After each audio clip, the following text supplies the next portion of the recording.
Hey, what is going on, guys? It's DK back at you with another video here to break down the 3-game early slate as well as the 4-game main slate for Counter-Strike CS:GO. Before I get into the video, if you guys are new to the channel, my name's DK. I make daily videos breaking down NBA, NFL, and esports daily fantasy sports slates. Esports including Call of Duty, League of Legends, and this one, obviously CS:GO. So with that out of the way, let's jump in the video. First, look back at my lineup here from Saturday. So, just before we get into the lineup, Saturday, going into today, I've just been having the worst luck. Every single 50-50 I go to, it goes the wrong way, right? I just feel like, I don't know, I could not catch a break. It felt like for the last week. It was a brutal stretch, and it continued on the main slate for me. I was deciding between Blame F and Crims. Blame F was the guy that I talked about in my video, really like him on the complexity side. I ended up going Crims. Yeah, he struggled, whereas Blame F in the first game went to quadruple overtime, and he had 50 kills. So, you know, I was tilting so hard. Yeah, I think Blame F, he finished with over 100 fantasy points easily. He had an amazing day. Hopefully you guys played him. But then I went on to the late slate. You know, I was like, you know what, I'm going to throw a lineup just into the big, you know, $10 tournament, see how it goes. And finally, bounced back big time here. So, yeah, as you guys can see, turned $10 into 731, tied for first with 12 other people. Can't complain at all. Again, I didn't really break. I thought it was only one game in the late slate, so I didn't break it down. I thought it was on the showdown, so I didn't realize there were 2 games. But you know, it was Team Liquid versus Furia and 100 Thieves versus Envy. You know, I went with the Furia stack. They've really been dominating Team Liquid so far. And yeah, Case Rattle's price was too cheap. Paired him with Henny and Yuri. So went with the full stack. They ended up 2-0ing. And then the 100 Thieves Envy game went 2-1. It was a close game, but Calix was the guy that really carried the Envy side. Gratisfaction and JCast were solid on the 100 Thieves side. And this was also, I was super stressed because the game had finished, and I knew it was going to be close. Like, I was in first going into it, but then Draftkings went down for this contest, and I couldn't see where I was for like an hour. So I didn't know if I won or not. Finally, I got back up, and I realized I did pull off the win. So really, really excited to finally get a bigger win here in CS:GO for sure. Again, $10 into 731, can't complain after, I feel like the last week or so, I just been having, you know, every 50-50 I go goes the wrong way, right? So it's nice to have a big bounce back here, the late slate. So that about does it for the recap. Again, my main slate lineup did not go well. I played Crims over Blame F. That basically sealed the deal right there, because Blame F in higher dollar tournaments, right, in like the $33 tournament I was in, he was like 60% owned. So if you didn't have him, your day was already over. All right, let's talk about some Vegas odds here we'll go the early slate first. All right, let me go to the right slate early. We have Spada versus Virtus Pro. Virtus Pro minus 265 favorites. Hard Legion versus Navi. Navi minus 850 favorites. And the Pro 100 Esport versus Simon is basically a toss-up. Simon's slight favorites are minus 145. So let's get into it. Navi versus Hard Legions. On the Navi side, I know they got upset against Simon Esports. They were minus 2,500 favorites. Just insane that they ended up losing. This one, they're still the biggest favorites on the early slate, minus 850. But we've seen anything can happen. Where I'm going to go on the slate, I'm going to go right back to the favorites here. I think Navi, I do like a good on here. And I like a lot on the Virtus Pro side. We'll get to that in a bit. So I think the better teams, I should say, will bounce back personally. So that's going to be the direction I go on this main slate, or on this early slate. Simple.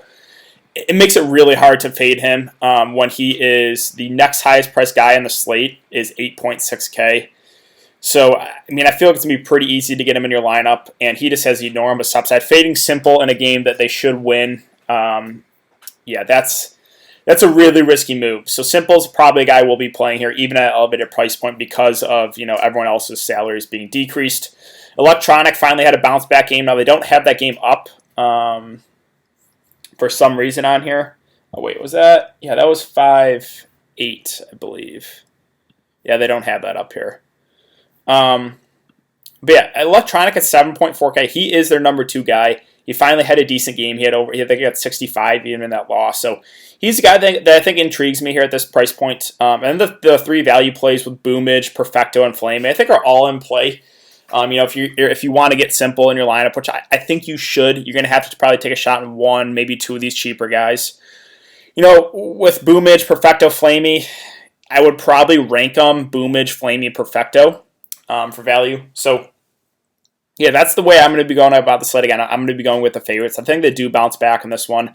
The Hard Legion side, again, not going to be the way that I go. They all are priced under 7K, and Navi just did go down the other day. If you want to take some shots here, it would be Forrester and probably Rage, I guess, for the prices, 6.6 and 6.4K. Again, if you want to go that route, not going to be the way that I go on this one.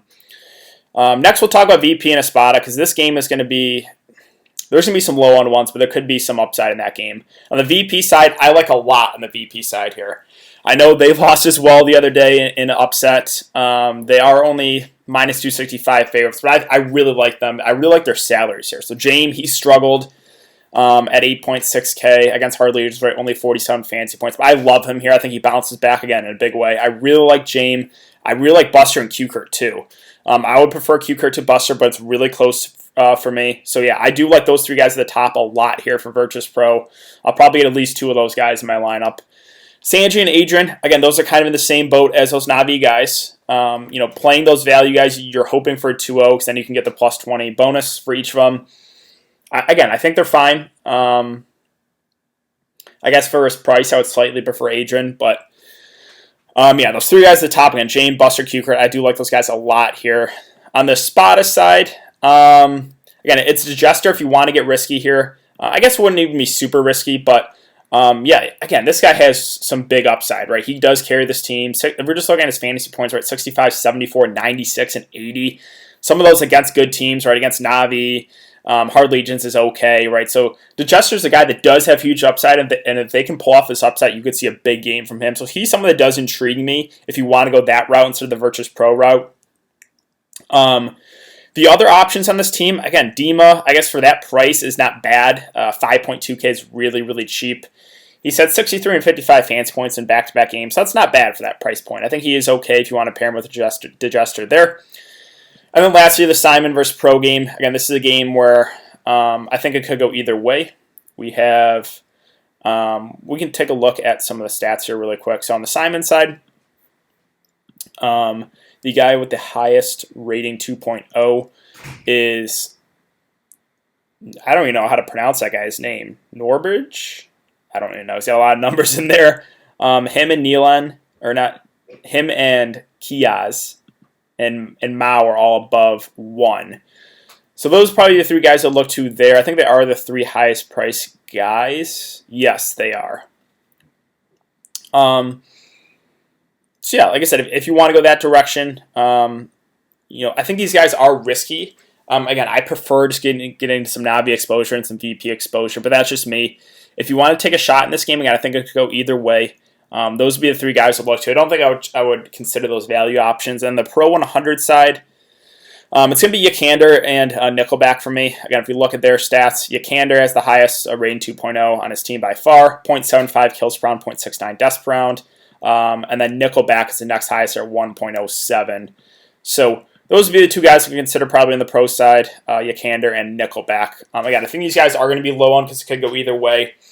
And again, if you want to get risky, you can take some shots on those guys. But I really think the safe approach to this slate is getting some Navi exposure, getting some VP exposure. All right, so that about does it for the breakdown of the early slate. Let's talk about the main slate now.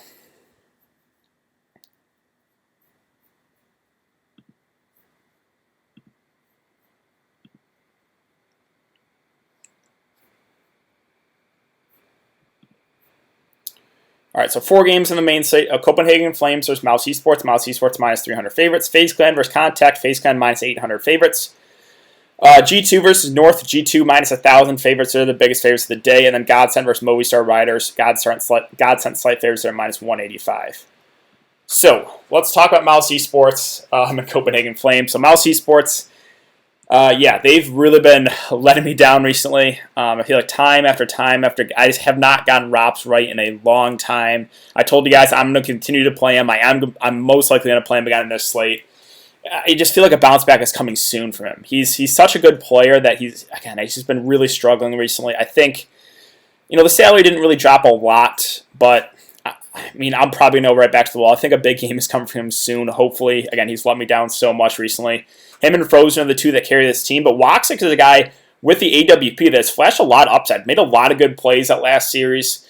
He's someone that is viable as well. So yeah, these Mouse Esports guys with Rops, Frozen, and Woxick do all intrigue me. They're all at pretty reasonable prices too, 8.2, 8K, and 7K range. I like these guys a good amount. Personally, again, I think Mouse Esports does bounce back here. Kerrigan and Chris J for value, I think are okay, but I think I probably slightly prefer some other value plays in this slate. So, yeah, those three guys at the top, again, with Frozen, Rops, Woxick, I do like those guys a good amount. Again, Woxick recently with the AWP has been making a lot of good plays. So, I do think Mouse Esports win this one. If you want to go the Copenhagen's Flames direction, again, I don't hate that idea for a little bit more contrarian. Mouse Esports has really been struggling. Farlig's the guy that does really carry this team as far as the kill department goes. He can have 80, 90 fancy point upside if they can pull off this upset. So he's someone that does intrigue me as a GPP option. If I want to pair him with someone, probably would be one of those value guys, whether it be Queen X or Hoaxy at 5.4 or 5.2K respectively. But yeah, personally, again, I'm probably going to go the Mouse Esports route in this slate. Contact versus FaZe, another one that FaZe are pretty big favorites here at minus 800.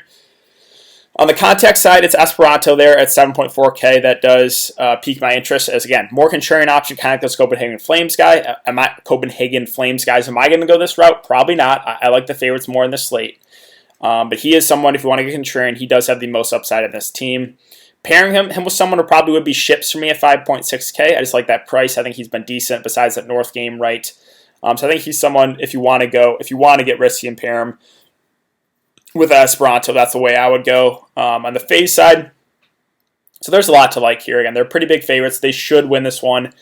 Nico at the top at 9K, I think is definitely in play. Now, he hasn't had a really big game in it seems like a long time, but we know he's got that 90, 100 fantasy point upside in him. He's the guy that has the most upside in this team by far. So I think he's certainly in play if you want to get that direction, but I also like a lot of other guys on his team, right? Brokey, Cold Zero, Rain.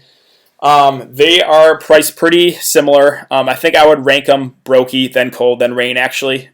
So yeah, Brokey again, their Opper, he's been really good recently. So I have some interest in Brokey. Cold Zero has flashed a lot of upside too. The reason kind of Nico hasn't had one of those big days in a while is because his team has really picked it up. You know, the bottom half to the mid tier of the team has really been doing better. Again, all these guys, Brokey, Cold, Rain, have really flashed on upside. Even Olaf Meister, I think, is okay for value at 6K.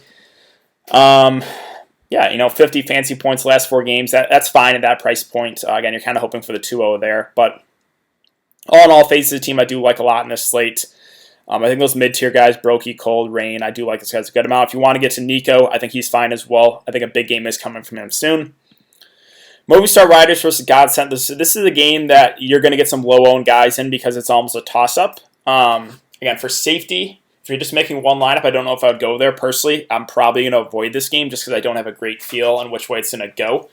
On the Movistar Rider side, it's Alex is the guy that does carry this team in the kill department, 8.4K. We've seen him get 60, 70 fantasy point games and wins, right, against Mouse Esports. He put up 63, put up 72 against FaZe. So this guy does have upside at 8.4K. Again, he's more in that contrarian range, though, kind of like those Contact guys, those Copenhagen Flames guys. If you want to get risky and maybe take a shot on one of those guys, I think that it is fine, right? For a low-owned guy, I think all those guys would probably be sub 10 to 15% owned. So yeah, Alex is the guy that does intrigue me the most there. And then if I was going to pair him with someone, it would be Steele at 6.6K. He's the guy that I think has the second most upside in this team. He's at a reasonable price point too. So that would be the way that I would go if you want to target those Movistar Riders guys. And personally, I don't know if I'm going to go this direction. On the Godsent side, it's those 3 guys at the top for me. Styko, Zen, and Madden. I think Zen had 100 fantasy points the last game against Mouse Esports. Styko had a really good game too. He had 85. Madden was solid. I think he had like 67.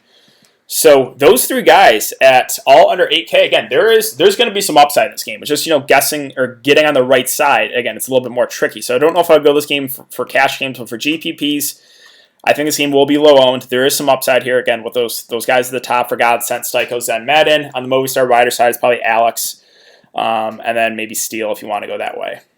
Lastly, North versus G2. G2 are the biggest favorites of the day here at minus 1,000. There's a lot to like at the G2 side. I really like their prices. On the north side, it's probably not going to be that I go. AZ is a guy that, in wins has had some big games, right? He put up over 100 there against Contact. This is a much better team, though, against G. He did put up 84 against Fnatic, too, which is a really good team.